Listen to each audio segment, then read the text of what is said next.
दोस्तों, देवियों, सज्जनों, मैं डॉक्टर राजीव जैन सागर मध्य प्रदेश से आपके सामने उपस्थित हूँ आज एक गुफ्तगू के लिए।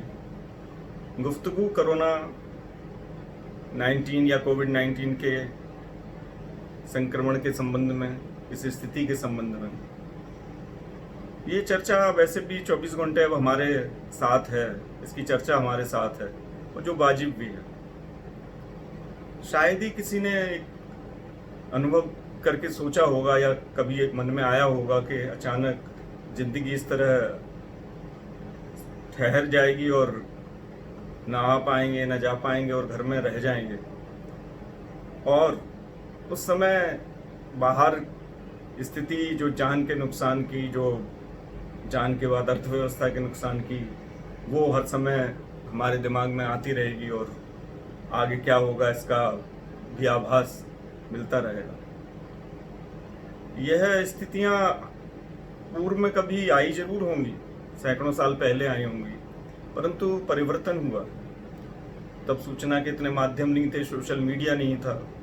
आजकल पूरे दिन सोशल मीडिया में ज्ञान और अतिरिक्त ज्ञान कहना चाहिए, वो बरबस मौजूद है। और मैं तो वो कहूँगा कि जो सूचनाएं होनी चाहिए उनकी अधिकता बहुत है और अधिक सूचनाएं लाभ पहुंचाने की बजाय कहीं ना कहीं आशंका और डर को भी जन्म दे रही हैं। तो अच्छा यही है कि इसमें हम लोग वास्ता उन सूचनाओं से रखें जो अपने काम की।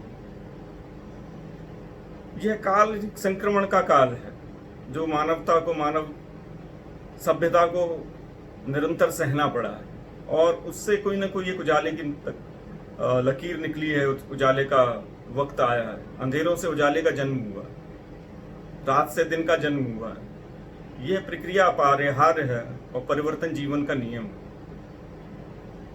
तो परिवर्तन में संभावना यही है कि रात के बाद दिन आए। तो रात एक आशा की जगह है, ना कि दिन। इसी तरह से जो इस समय चुनौतियां हैं या जो इस समय की अपने को दुख की स्थिति है, इसका परिवर्तन निश्चित ही सुख की तरफ हो सकता है, बेटर की तरफ हो सकता है। तो ये काल आशा का, मैं बहुत आशान्वित हूँ। अपार संभावनाएं भी हैं कि किसी भी चीज को नई शुरुआत के लिए एक धक्का अवश्य ही लगता है, मगर उससे एक जन्म किसी नई चीज को होता ही है। मैं स्वयं भी बहुत सारी चीज़ समझता रहा हूँ, कुछ दृष्टांतों से, कुछ कहानियों से जो मुझे प्रभावित करती रही। मैं एक शेयर करना चाहूँगा कि एक पश्चिम देश या समृद्ध देश का कोई व्यक्ति, उसको एक बात पता लगी कि भारत में ऋषि मुनि और जो संत होते हैं उनके पास कुछ खुशी का खजाना, खुश रहने का कोई ऐसा नियम या ऐसा कुछ है जो पता किया जा सकता है। वो उसे जानते हैं, इस राज को। तो वो वहाँ से चलता है और यहाँ पर आता है। यहाँ आके पता करता है तो उसे पता चलता है कि पहाड़ों पे कहीं गुफा में कोई संत हैं जो उसके मतलब के हैं। वो वहाँ पहुँच जाता है उस जगह। तो वो अपने एक पृष्ठभूमि से आया है जहाँ उनको ये रहता है कि पैसे से, समृद्धि से, ज़्यादा कारों से, ज़्यादा भवनों से, ज़्यादा गेमों से, ज़्यादा करने से सुखी मिलती है, एक ऐसा सिद्धांत है। तो वो अंदर घुसता है तो देखता है कि वहाँ पर एक साधु बैठे हैं, उनके पास तो वस्त्र भी नहीं है और कुछ भी नहीं है। वो जाते ही प्रश्न करता है उनसे कि आपका सामान कहाँ है। साधु भी प्रत्युत्तर में कहते हैं कि अब यही प्रश्न मैं आपसे भी कर सकता हूँ।